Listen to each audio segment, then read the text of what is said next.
Dear friends, on one side, Iran is burning. The people of Iran have revolted against their government. A few days back, a lady was arrested by the police for not wearing proper hijab, and when she was in custody, she died. This resulted in chaos and widespread agitation against the government. But the major reason is not hijab. Hijab is one of the reasons. The major reason is rising prices in Iran. And who is responsible for this? Do we think that Iran, once the country of the Shah of Iran, who wanted to make it just look like Paris, today it is suffering? कारण क्या है? ये वही Iran है, लेकिन इस पे प्रतिबंध इकोनॉमिक इतने लगे हुए हैं कि ये तेल बेचने को बेजार है और इसके कारण यहाँ पे इकोनॉमिक क्राइसिस आए हुए हैं और इकोनॉमिक क्राइसिस के कारण यहाँ पर प्राइसेस जो है वो बड़ी रेज कर गई हैं। चीजें इतनी महंगी हो गई हैं कि लोग प्रदर्शन पर उतर आए हैं। और इसके साथ ही हमारा बांग्लादेश है। बांग्लादेश यहाँ पर हम जानते हैं यूनुस साहब के बैठे थे कुछ देर पहले 2024 को शेख हसीना जो यहाँ की प्रधानमंत्री थी निर्वाचित, और उसको यहाँ से उखाड़ फेंका गया और वो उसने भारत में आके शरण ली। ये वही शेख हसीना है जो मुजीबर रहमान की बेटी है। मुजीबर रहमान जिन्हें बंग बंधु कहा जाता था, जिन्होंने बांग्लादेश की स्थापना की थी। 1971 की जंग जो भारत और पाकिस्तान में लड़ी गई वो बांग्लादेश को स्थापित करने के लिए लड़ी गई थी। उस समय प्रधानमंत्री इंदिरा गांधी थी। 90,000 पाकिस्तानी सोल्जर्स ने सरेंडर किया था और बांग्लादेश को पाकिस्तान से आजाद करके एक आजाद मुल्क बना दिया गया था। 1975 में मुजीबुर रहमान जिन्होंने बांग्लादेश की स्थापना की, उसको उसी की आर्मी के लोगों ने मार दिया। मैं मारने वालों के नाम पढ़ रहा हूं: major Noor, captain Huda and Abdul Aziz. बाद में इनका भी मर्डर हो गया। शेख हसीना जो कि मुजीबुर रहमान की बेटी थी, के हस्बैंड जावेद वो एक साइंटिस्ट थे, डॉक्टर थे, और अपनी सिस्टर के साथ ये यूरोप के ट्रिप पर गई हुई थी। वहां पर इनका बचाव हो गया क्योंकि ये बाहर थी। कुछ देर ये जर्मनी रही, फिर भारत में बाद में आके इन्होंने भारत में शरण ली।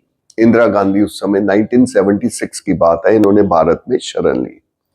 ये शेख हसीना जो थी बाद में अपनी पार्टी कायम करती हैं और बांग्लादेश की प्रधानमंत्री भी बनती हैं।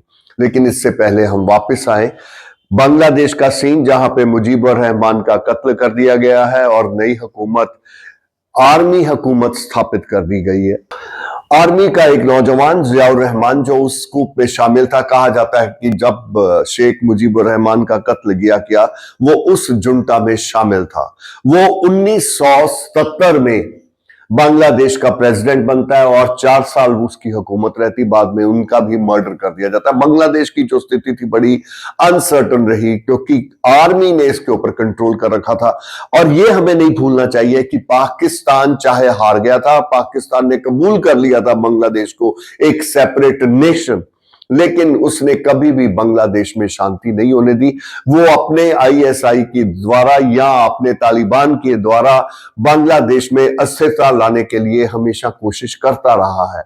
Any how we come back. और खालिद जिया जो कि जियाउर रहमान की पत्नी थी, ये 1991 में प्रधानमंत्री बनती है क्योंकि इन्होंने अपनी Bangladesh nationalist party BNP party स्थापित की जो बड़ी पॉपुलर हुई क्योंकि बांग्लादेश में इनके प्रति बड़ा सेंटीमेंट था। क्योंकि लोगों को लगता था कि जिया जो है, खालिद जिया, इसके पति का कत्ल किया गया है, तो सहानुभूति के कारण ये वहां की प्रधानमंत्री बनती हैं।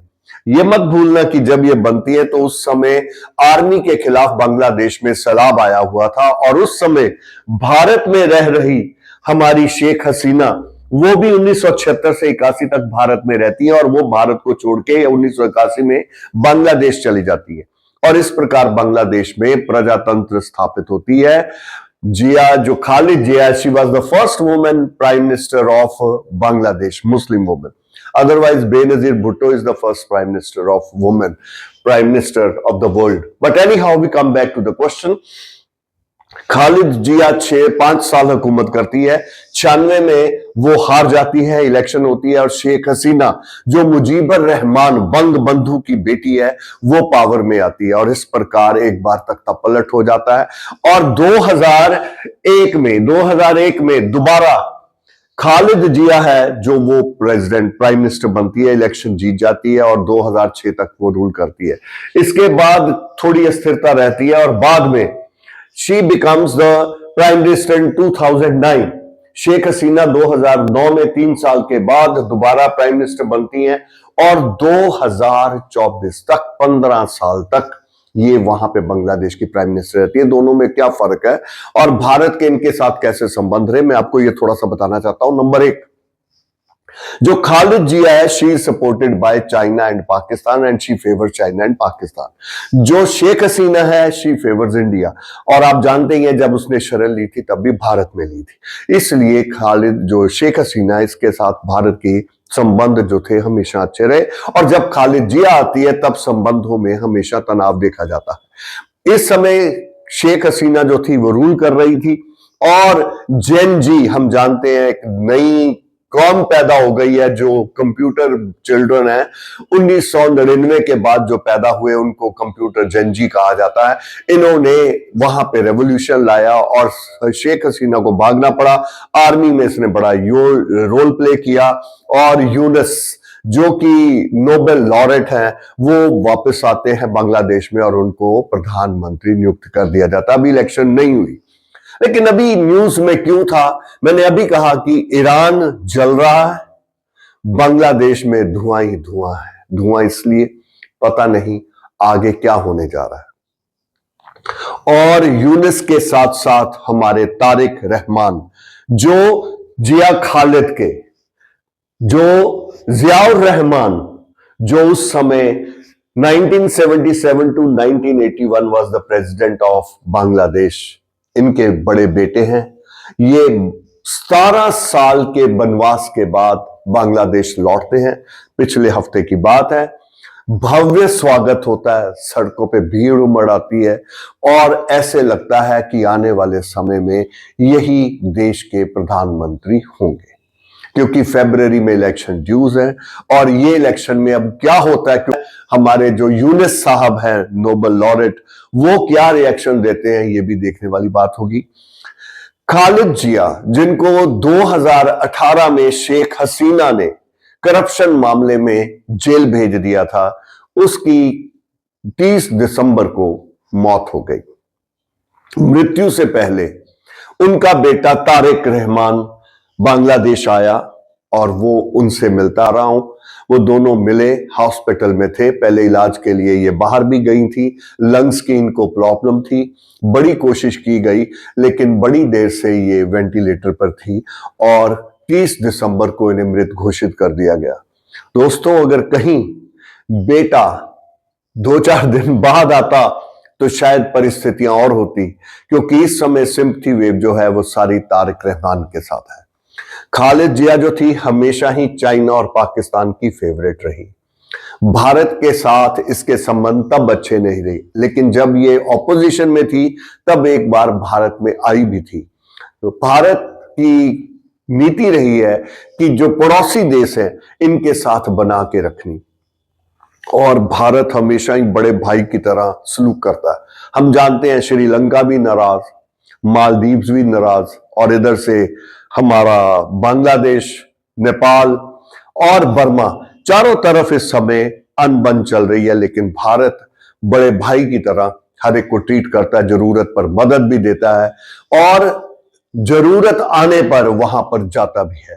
इस समय हम जानते हैं थोड़े दिन पहले शाहरुख ने आईपीएल में एक बांग्लादेशी क्रिकेटर को खरीद लिया। अब शाहरुख कोई अकेला तो है नहीं, उसकी टीम के क्या उन्होंने खरीदा, लेकिन नतीजा क्या हुआ, टाइटल्स हम छापने में बड़े माहिर हैं कि शाहरुख गद्दार, शाहरुख बिक गया, ये वो जो भी बातें थी बड़ी गलत है। अब वही बांग्लादेश है और वही पाकिस्तान है जिसके साथ हमारे प्लेयर्स ने हाथ नहीं मिलाया था। याद है, क्रिकेटर्स ने ट्रॉफी जीत ली थी लेकिन हाथ नहीं मिलाया था। क्यों? क्योंकि हम जो ऑपरेशन सिंदूर है, हम उसे भूले नहीं थे। और यहां पे क्या होता है कि जब खालिद जिया की मृत्यु होती है तो हमारे फॉरेन मिनिस्टर बांग्लादेश जाते हैं। इस समय जरूरत है, वो बांग्लादेश जाते हैं और जाके मिलते किससे हैं? तारिक रहमान से। तारिक रहमान अभी कुछ नहीं है, अभी उसने बनना है, लेकिन उससे पहले ही उससे मुलाकात होती है और दोनों आपस में बातचीत करते हैं। और वो पाकिस्तान के आए हुए जो पार्लियामेंट के स्पीकर हैं उनसे भी हाथ मिलाते हैं। बड़ा ट्रॉल भी हो रहा है, लोग छोड़ते नहीं है कि क्यों सरकार ऐसा कर रही है, हम भूल गए सिंदूर को। ये फॉरेन रिलेशंस है। भारत में अपने आप को देखना है, अपने इंटरेस्ट को देखना है। बांग्लादेश में सरकार आने वाली हमें मालूम है तारिक रहमान की है, हम उसे इग्नोर नहीं कर सकते। अगर हम आज इग्नोर करेंगे, चाइना और पाकिस्तान तो बैठे ही हुए हैं उसे गले लगाने से। इससे पहले कि वो उनसे हाथ मिलाए, भारत ने सब बातें छोड़ के, हम जानते हैं कि ट्रॉल में यह भी लिखा हुआ था, हमारा उस समय का जो वहां पे बैठा राजदूत है उसने क्यों नहीं खालिद जिया के जो फ्यूनरल है उसमें पार्टिसिपेट कर लिया। लेकिन नहीं, यहाँ पे फॉरेन मिनिस्टर जयशंकर जी जा रहे हैं और जाके वो मिलते हैं, बिकॉज हमारी आने वाली नीति है ये किस प्रकार बदलाव लेगी, ये बड़ा महत्वपूर्ण है। सारे जानते हैं। दो बातें मैं आपसे शेयर कर रहा हूं। शेख हसीना जो थी उसका तख्ता पलट क्यों हुआ? आप जानते हैं, इतनी स्ट्रांग लेडी, एकदम उसका तख्ता पलट हुआ। अमेरिका ने उससे बेस मांगा था, air base, but she refused. और उसका नतीजा क्या हुआ? और उधर इमरान खान की हालत देखी क्या हुई। वो पाकिस्तान जो उसे ऊपर उठाना चाहता था वो रशिया से हाथ मिलाने चला गया था against the wishes of America. और आज क्या है, वो जेल में बैठा हुआ है। और शेख हसीना कहां बैठी हुई? भारत में बैठी हुई। सो ये वर्ल्ड पॉलिटिक्स है, इसे समझने के लिए बड़ा गहरा उतरना पड़ता है। सो इस समय जो चेंज आया है हमें ये भूलना नहीं चाहिए। और बिना बैठे, घर में बैठे कमेंट्स पास नहीं करने चाहिए। वहां पे हिंदुओं को जला दिया। बांग्लादेश में 11% से ऊपर हिंदूज हैं और हिंदू एक जबरदस्त माइनॉरिटी में है। उनको भी बचाना है, उनको भी संरक्षण प्रदान करना है। आपको याद होगा कुछ दिन पहले जब एक हिंदू को जलाया गया था तो भारत में बड़ी प्रतिक्रिया आ रही थी, बांग्लादेश के ऊपर हमला कर देना चाहिए भारत को। ये हमले ऐसे नहीं हो जाते, ये वर्ल्ड पॉलिटिक्स है, इसमें कई बातें, परमुटेशन एंड कॉम्बिनेशंस बनाए जाते हैं और उसके बाद ही then certain decisions are taken. It can not be taken in sitting in one room as you are sitting over there and just pressing the button. मेरा भी बटन प्रेस कर दो और मेरे चैनल को सब्सक्राइब कर दो। क्यों? क्योंकि मैं जानता हूं कि आने वाला जो पेपर है उसमें बड़ी महत्वपूर्ण बातें होंगी। और वो क्या बातें होंगी? पेपर में किस प्रकार के सवाल पूछे जाएंगे?